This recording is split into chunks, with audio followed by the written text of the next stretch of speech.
There are fundamental elements of security analysis: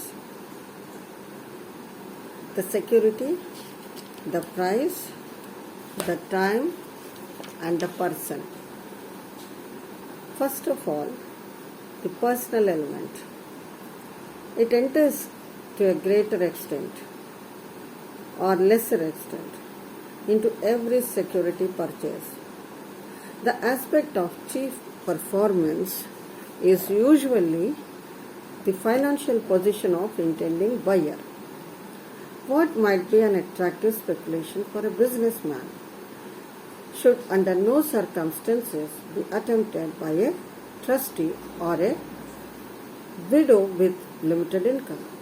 Again, United States liberty 3.5 should not have been purchased by those to whom their complete tax exemption feature was of no benefit, when a considerably higher yield could be obtained from partially taxable government issues.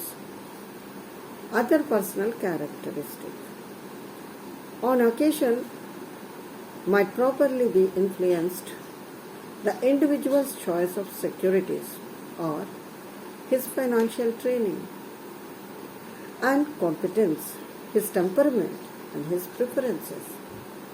But however vital these considerations may prove at times, they are not ordinarily determining factors. In analysis, most of the conclusions derived can be stated in impersonal terms as applicable to investors or speculators. Second function or element, the time. The time at which the issue is analyzed. It may affect the conclusion in various ways. The company's showing may be better or its outlook may seem better at one time than another, and these changing circumstances are bound to exert a varying influence on analyst's viewpoint towards the issue.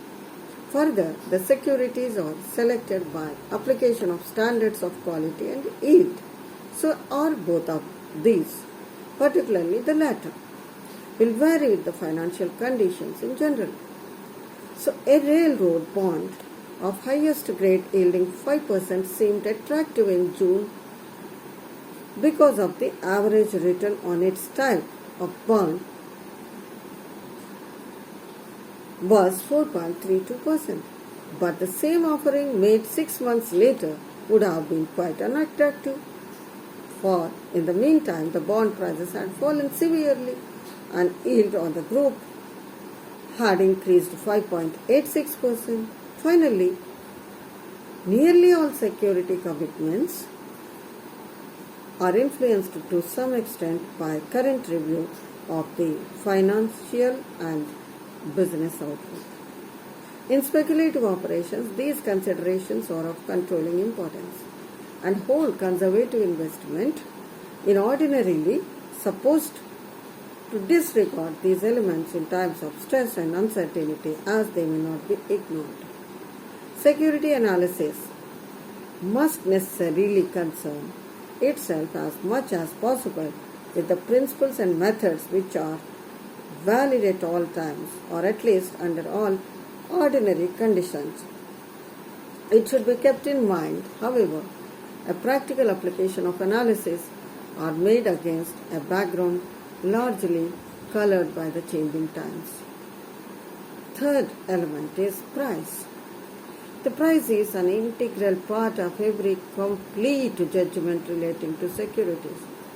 The selection of prime investment bonds, the price is usually a subordinate factor, not because it is a matter of indifference, but because in actual practice the price is rarely unreasonably high. Hence, almost entire emphasis is placed on the question whether the issue is adequately secure. In a special case, such as purchase of high-grade convertible bond, the price may be a factor fully as important as degree of security. The fact that principal at par and interest were saved beyond question did not prevent the issue from being an extremely risk purchase at that price, one which in fact was followed by the loss of over half its market value. In the field of common stocks, the necessity of taking price into account is more compelling because the danger of paying the wrong price is almost as great as that of pricing a wrong issue. So we shall point out later the new era theory of investment left price out of reckoning, and that this omission was productive of most disastrous consequences. Lastly, the security. This character or role played by the security and its price in an investment decision may be set forth clearly if we restate the problem in somewhat different form. In what security, at what price? Why we ask this? We have to ask at what enterprise, at what terms of commitment proposed. So this question gives more comprehensive and evenly balanced contrast between two basic elements in analysis. By the terms of investment and speculation, we mean not only the price but also provisions of issue and status or showing at the time.